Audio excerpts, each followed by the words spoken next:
welcome to Comic Stations and FrontDoorsGamer.com's San Diego Comic-Con pre-show wrap-up, because there's so much news going on that we kind of have to actually, like they're doing, we got to preload some of this news. This is going to be like a 3-part series. Oh my god. So, of course, beyond the fact that Marvel DC is there, of course you have some of the, I'm actually more excited about some of the indies like Udon, IDW, Dynamite, Dark Horse, Zenoscope, some of our favorites that you see on We love to give shout-outs to the indie comics. I love the smaller ones. And one of these titles really grabbed my attention is The Women of Dynamite, of course, come from Dynamite Comics, and they're bringing the female-centric universe of all these female characters, but it's penned by Gail Simone, so of course that grabbed my attention right off the bat. Do we know if they're like public domain characters or characters Dynamite has done before? Dynamite characters, and they're just going to bring all these across the Dynamite universe in the one title.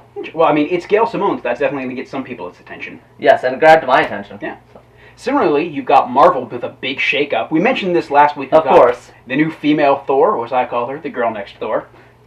You're really going to keep dragging that. Yeah, like, have you seen my reviews? I'm still dragging Mario of Cards out. But we also have the new Captain America in this room of Sam Wilson, the Falcon, played by Anthony Mackie in the movies. I love the fact that it was announced on the Colbert Report. Yeah, that was kind of the most impressive part. And finally, Iron Man is getting a bit of a shake-up as well. He'll be moving to San Francisco in the comics with a new costume that's all mainly white. Very like, Apple. Yeah, very much like an iPhone. And there's going to be a whole plot about him developing an app and coming to Silicon Valley under a new comic called Superior Iron Man. Of course, whatever that means. Superior, people are tying it a lot to the Superior Spider-Man, expecting, so there's some expectations there, but we're not going to really drag I've heard too much some rumors into that it's going to be his brother Arno Stark is the new Iron Man, but nothing is confirmed.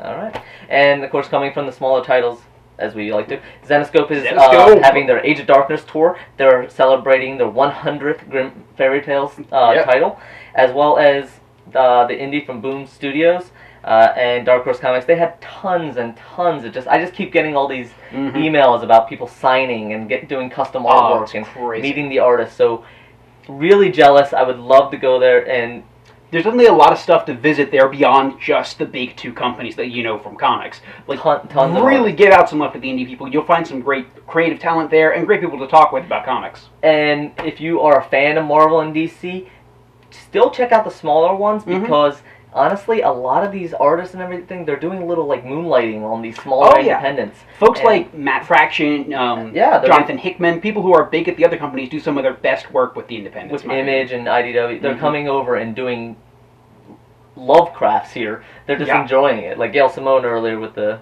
Dynamite. Speaking of independence again, Image has a San Diego Comic-Con exclusive of giant-sized Kung Fu Bible stories. Which I kind of want, because it's a Bible-sized book for $20, and I want it. Like, it's fat. It's like really fat. You know, like 5-stack patty hamburger fat. We also have from Valiant, Punk Your Chucks, whatever that means, with footwear. Punk Your Chucks is apparently a custom shoemaker that's for making footwear. Yeah, making Bloodshot and Valiant. I didn't make it up. I don't pretend to understand it. Shoes. Alright, but come on, even with the comic books, and of course, Comixology can't not get into the game.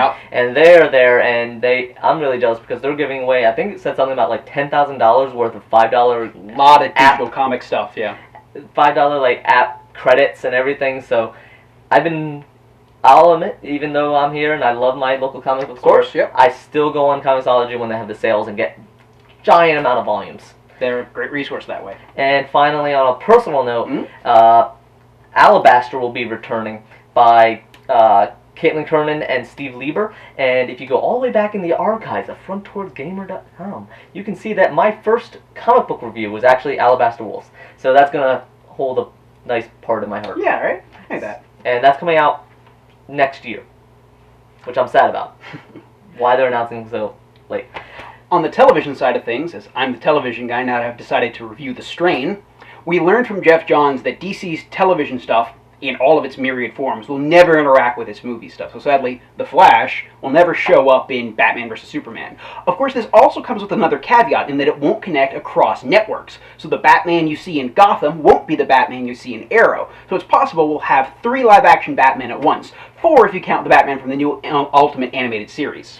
While this was on the TCA press tour, not technically San Diego Comic-Con, it did take place around the same time, and we just wanted to dash a lot of people's wet dreams.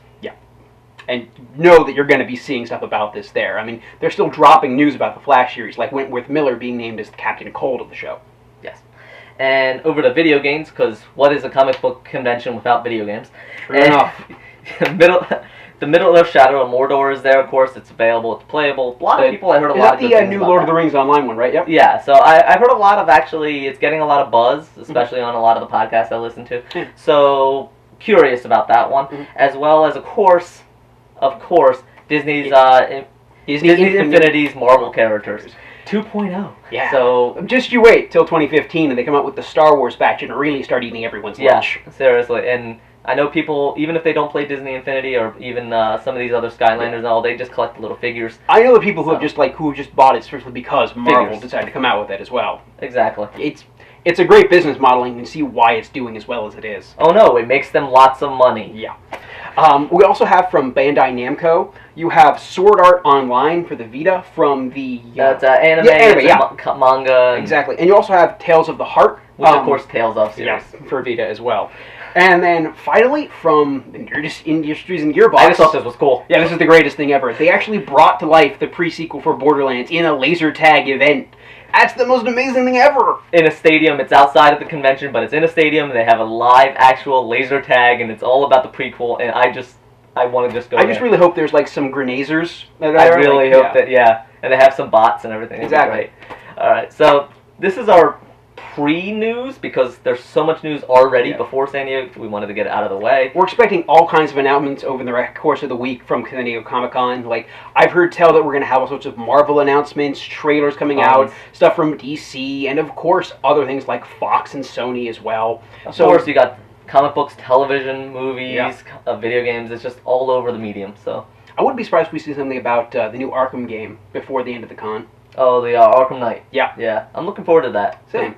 Back with the original stuff. Yeah.